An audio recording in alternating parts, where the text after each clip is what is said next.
Crazy theory.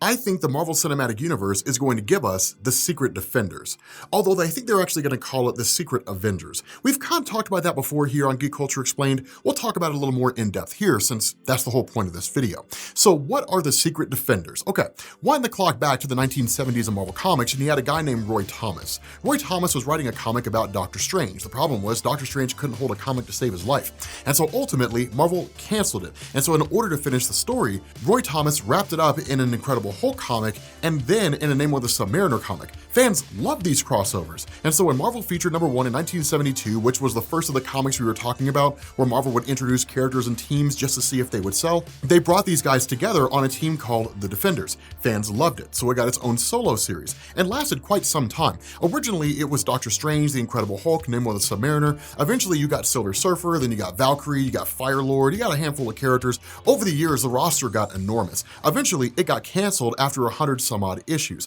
Marvel brought it back later on, and something called the New Defenders wasn't as good as the original. They canceled that and then launched it again in the 1990s with a title called Secret Defenders. Now, that's where things got interesting. Secret Defenders was a great concept, but terribly executed. So the way this would play out, and we'll use characters from the Marvel Cinematic Universe to basically explain this, is that say Dormammu broke out of the dark dimension and started running amok across the universe. Doctor Strange would read off a handful of tarot cards, which would basically reveal what his roster is going to be in terms of the people that he needs to defeat Dormammu. He would then go and grab like the Incredible Hulk and Spider-Man and Captain America and Thor, and they would all go face off against Dormammu, and once Dormammu was defeated, the team would dissolve. When the next threat showed up, Doctor Strange would run off another set of tarot cards, and maybe some of those members would return, but for the most part, it would be a wholly different roster. It was a genius concept that, again, was terribly written, but I think we're gonna get that in the Marvel Cinematic Universe, and I think it's all predicated on the actions and the events of Loki. And the reason why is because what we know is that the multiverse has returned at the end of Loki. We know that it's all back now, and with the multiverse comes an infinite number of possibilities. We know that the ultimate evil version of Kang is back because if any number of possibilities exist, so does that possibility of that version of Kang returning, and we know he basically ended up winning because at the end of Loki, he now created the TVA instead of it being Immortus. And so because of that, now we have all these different universes out there. Multiverse of Madness seems to be predicated on the idea that with all these universes now being recreated, assuming that the Ancient One was wrong about the multiverse existing in Doctor Strange 1, I don't know how you really square that circle, that in essence, you now have a litany of different possibilities and villains that exist out there. Alternate reality versions of characters that are evil and are twisted. They could bring in something like the Cancerverse. Those of you guys who don't know, the Cancerverse was a universe introduced in the story called the Thanos Imperative, and was basically an alternate reality where no one could die. And then beings like Shumagorath, referred to as the many angled ones, Shumagorath of course being the villain that we're probably going to see in Doctor Strange 2, ended up conquering that universe and then turning all the superheroes into really twisted evil versions of themselves. Those are the possibilities that you could see. There's a universe out there where Thanos is part of the Avengers. Whatever the case happens to be, villains like Shumagorath and so on will present themselves as credible threats beyond the ability for normal Avengers to handle. And so in order to cope with those threats, you are going to need people who have basically traversed the multiverse. Characters like the Scarlet Witch, Loki, Doctor Strange, probably Baron Mordo, somebody along those lines. I don't necessarily think we'll get a Secret Avengers / Secret Defenders film immediately in the middle of Phase 4 or even the beginning of Phase 5, but I think that Doctor Strange 2 will set the stage for that. Doctor Strange 2, I think, is going to give us this concept or this idea that there are some threats out there that are so incredibly powerful that it requires an equally powerful team to defeat them. We know Loki is already wildly capable in terms of the magic we've seen him use, but we also know Richard E. Grant's version of Loki revealed Loki is way more powerful than he thought he was. It's just he didn't have an occasion to use those powers. We saw him use enchantment powers that we thought only belonged to Sylvie originally.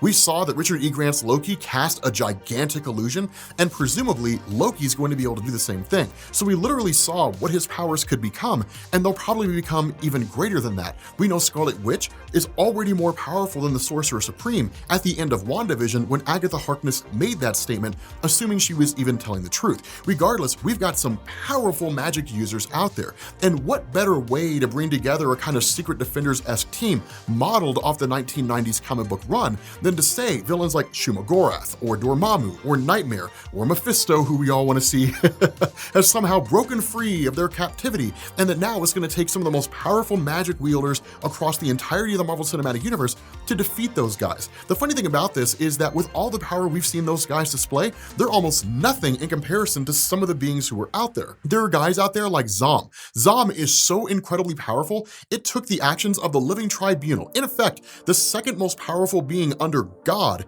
to defeat that guy. It's crazy how powerful he is. Not even Doctor Strange wants to summon Zom. If Zom were to face off against somebody like Dormammu, for example, Zom would crush Dormammu, and not even by a little bit. It would be a massacre. Those are the kind of threats that we're talking about. And so you're going to need a very powerful magical team to defeat those guys, and having them operate what is essentially in secret, not because they're hiding their actions from everybody, but because they're taking place out there in parts of the multiverse that people just don't know exist, is a great idea. It's a great way to expand beyond the existing landscape of the Marvel Cinematic Universe and give us some more interesting and cool stuff. I really hope that happens, but I'm curious to see if it does. At the very least, it would give us a kind of expansion to the things that we're used to. I mean, the reality is, if we're looking at what's going on in Loki, and we're looking at Doctor Strange 2, Multiverse of Madness, we're looking at a lot of the projects that we have, we know the multiverse is there, but what comes out of it is anybody's guess. Again, an infinite number of universes means an infinite number of possibilities. A lot of the theories that I've seen from you guys, which I think have a lot more credibility now than they did before Loki even launched or even before WandaVision, is that one of these alternate universes had the X-Men in it, and that's how they're gonna get the X-Men in the MCU. They're gonna end up crossing over. One of the big theories that I've heard here is that the multiverse being reborn is eventually gonna lead to the multiverse collapsing, and that what they're gonna do is they're basically going to kind of combine things. So the Sony Spider-Man films, the Venom film, the Tobey Maguire Spider-Man films and the villains you saw there, the Andrew Garfield Spider-Man films and the villains you saw there, they're all their own individual universes. The Fox X-Men films are their own individual universes. Deadpool exists in that Fox X-Men film universe, but they are all part of the multiverse that exists in the Marvel Cinematic Universe. And that when it's all said and done, that it's all going to be condensed down into a singular universe, and what we'll have left is basically what Marvel wants to keep. So we'll have like the X-Men who have been rolled into the universe now, and we'll have whatever villains that Marvel wants to keep from the Sony villain Spider-Man universe in the main Marvel Cinematic Universe now, and so on and so forth. That's a big theory that's going on, and I really believe it. I think that's a great idea, that the multiverse is basically only back temporarily, and it's just a way for Marvel to bring in stuff that they would otherwise have one hell of a time trying to explain how it exists in the Marvel Cinematic Universe in the first place. I'm curious to see if that's the case, but let me know what you guys think down in the comments section. One of the best things about the return of the multiverse in the Marvel Cinematic Universe is that any number of possibilities can happen. There's no limit here anymore, right? There's no real basic, tangible, only this number of things could happen. Things are gonna follow this particular form and function. Anything can happen now. We don't know exactly how long the multiverse will go on for. It could be that it's gonna stay here forever. And that's basically it, right? That the idea of Tom Hardy's Venom and the idea of Tom Holland playing Spider-Man, but in the Sony universe as opposed to in the Marvel Cinematic Universe, assuming that the deal they worked out does not allow Tom Holland to stay in the MCU for any lengthy measurable time outside of Spider-Man 3.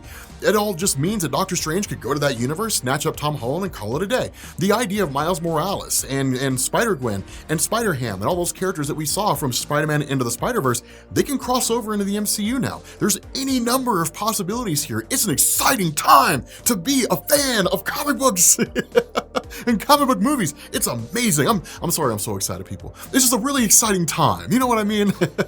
It's a really exciting and fun and cool time. So I'm curious what your all's thoughts are on this theory, the Secret Defenders, seeing what kind of characters cross over, and let me know what theories you ascribe to. Let me know if you guys are a fan of the idea that the multiverse is basically going to be Marvel Cinematic Universe just kind of picking and choosing what they want to keep, and once they've gotten everything they wanted, the multiverse condenses back down to a singular universe, and the stuff they keep is the stuff that stays. Everything else gets destroyed in the multiverse will collapse, and that's basically it. Let me know what you guys think down in the comments section. I'm really excited to hear your theories. I love what it is that you guys have to say.